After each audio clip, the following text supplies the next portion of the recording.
조금 전에 속보가 하나 들어왔는데 민주당의 한 공관위원이 유튜브에서 이 공천과 관련된 이야기를 해서 논란을 빚었습니다. 그 공관위원이 사퇴를 했는데 유튜브에서 어떤 얘기를 했길래 지금 사퇴를 했을까요? 박영훈 민주당 공관위원입니다. 유튜브에 나가서 임종석 전 실장이 무리한 요구를 한다. 선거 판세에 지장이 우려된다. 새 출발하시죠? 라며 발언을 했습니다. 혹자는 이 발언을 조롱성 발언으로 풀이하기도 했습니다. 새 출발하시죠? 내가 임 전 실장이면 나한테 전화했겠다. 잘 봐달라고. 3번쯤 하면 그때 받겠다. 라며 글쎄요. 박영훈 공관위원이 민주당의 정치 경력이 임종석 전 실장과 비교했을 때 누가 더 높은지는 잘 모르겠지만 나한테 잘 봐달라고 전화하면 3번째 전화 받겠다 라며 유튜브에 나가서 조롱에 가까운 발언을 해서 논란을 빚고 있습니다.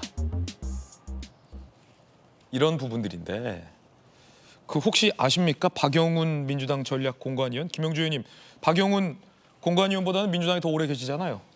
그러니까 저분이 보니까 대학생위원회를 했다고요. 전국 대학생위원회 부위원장도 하셨고 경기도에 뭐 정책자문위원도 하시고 경기도 쪽에 뭐 기본주택 관련된 커미티 뭐 균형발전위원장 하셨는데 지금 나이가 30이 안 된 걸로 그렇게 지금 나옵니다만 제가 잘 모를 수 있는데 지금 제가 느끼는 것은 그렇습니다. 박영훈 씨나 안기령 씨나 이분들의 저러한 활동들이 민주당의 전체적인 대외적 이미지나 면모를 얼마나 추락시키고 있나.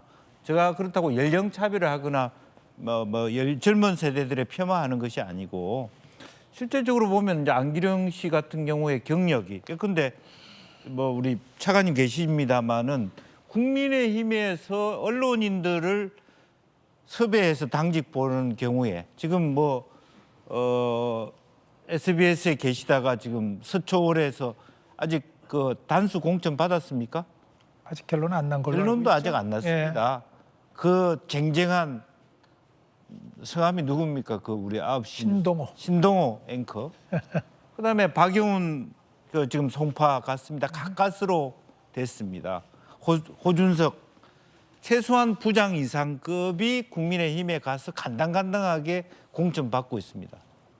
실제적으로 보면 안기령 씨의 경험이라고 하는 것이 사실은 20대 YTN에서 혹은 광주방송에 있었다는 것이 그렇게 도봉이라고 하는 김건태 인재건 여사가 가졌던 그 알뜰한 민주적 정신이 있는 그 알짜 그 지역구에 전략공천을 할 만한 그러니까 제가 느끼는 그 비애가 그런 겁니다. 그 하나의 공천으로 인해서 민주당의 어떤 전략공천 기준, 국민의힘의 공천 기준이 어떻게 차이가 납니까?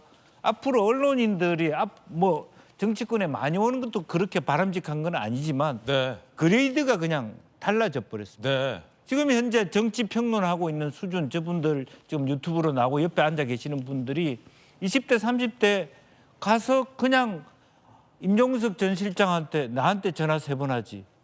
그런 얘기를 하고 있다는 것 자체가 얼마나 처참하게 위에 있는 DJ 노무현 또 전대협 세대의 어떤 나름대로 리더십이 경험적으로 검증된 사람들이 하는 얘기입니까? 저분들의 보스가 되고자 하는 게 이재명의 꿈이라는 거예요. 그 자체가 본인은 당을 장악하고 뭐 대선 후보가 될지는 모르지만 그 덕분에 민주당의 그레이드가 얼마나 낮아집니까? 그 위에 있는 선배들은 창피해서 당을 할 수가 없는 그게 지금 서른 의원의 결정입니다. 제가 갖고 있는 당을 떠나고 싶은 그 마음이 그 속에 있는 거예요. 박영훈 공관위원은 94년생입니다. 임종석 전 실장에게 유튜브에 나가서 나한테 전화하지 잘 봐달라고 3번째 받아줄 걸 이라고 말했던 박영훈 공관위원은 공관위원장직에서 공관위원에서 물러났습니다. 그런데 유튜브에서 말한 대로 임종석 전 실장은 배제가 됐으니 참 희한한 일입니다.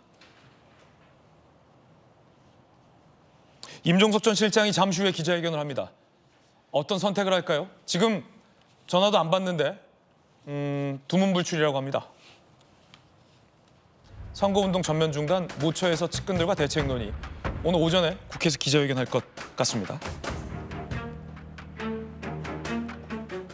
박성규 차관님, 임 전 실장은 어떤 선택을 할까요? 이미 뭐 홍영표, 설훈, 뭐 김영주 의원 모르겠습니다만 여러 의견을 지금 교환하고 있는 것으로 좀 전해지고 있는데 임종석의 선택은 어떤 선택일까요, 이제?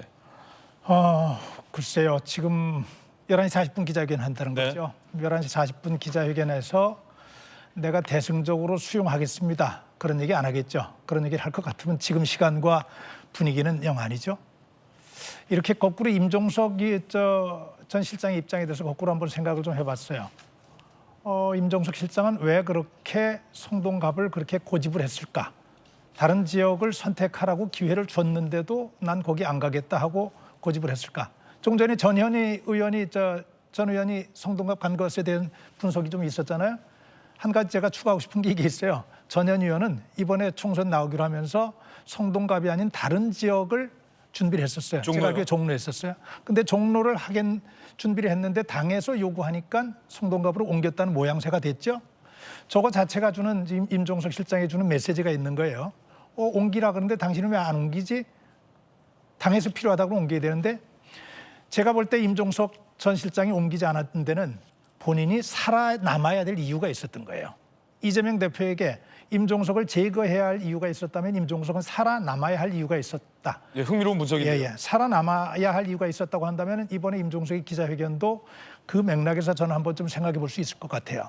그래요. 민주당에서 공천을 받아서 살아서 국회에 들어갈 수 있는 가능성이 이제 없어졌어요. 예. 그러면 살아남아야 할 이유가 강한 입장에서는 지금 남은 선택지 중에서 내가 살아남을 방법을 찾을 것 아니냐 하는 생각을 좀 하게 됩니다. 예. 근데 이렇게 둘러보니까 주위의 상황이 좀 보여요. 그 중에 하나가 저는 지금 조국 신당을 좀 봅니다. 조국 신당이요? 네. 뭐냐면은 임종석 실장이 제가 대표하고 있는 친문의 핵심 문재인 대통령은 지금도 조국에 대한 애정을 끊임없이 과시하고 있고 조국이 정말로 이번에 발판 하나 만들어 놨어요. 여론조사를 해보면은 조국 신당에 대한 여론 지지도가 제법 높게 나오는 상황이 계속 이어지고 있어요. 그렇게 본다면은 조국 신당에 몸을 의탁하게 될 경우에 임종석 실장은 좀 대우를 받으면서 국회에 진출할 가능성을 상당히 높일 수 있고 무조건 들어갈 수 있을 것 같아요. 제가 볼 때는 그리 되면은 조국 신당의 입장에서 조국 신당이 의석을 얻게 되면 제 예측으로는 의석이 10석을 넘어가지 않으면은 민주당과 합당할 가능성이 대단히 높다고 봅니다. 그리 보면은 임종석 실장은 민주당에서 밀렸지만 국회에는 진출할 수 있는 상황을 맞게 되고 국회 진출해서 민주당과 같이 할 수 있는 그런 가능성이 열리게 되는 거죠. 좀 고차원 방정식이긴 하지만은 임종석 실장의 머릿속에는 이것도 있지 않을까. 어제 충격 속에서 뒤로 연락이 되지 않고 두번 무출했던 이 이유 가운데 하나는 저는 그런 문제를 친문들과 또 이른바 조국과도 깊이 있게 좀 상의하지 않았을까. 오늘 기자회견 결과는 그런 것으로 나타나지 않을까 예상을 조심스럽게 좀 해봅니다. 예, 박성규 전 대변인의 흥미롭고 개인적인 예상까지 들어봤습니다. 반드시 살아 돌아와야만 하는 자와 반드시 제거해야만 하는 사람의 숙명적 대결 같은 느낌도 듭니다.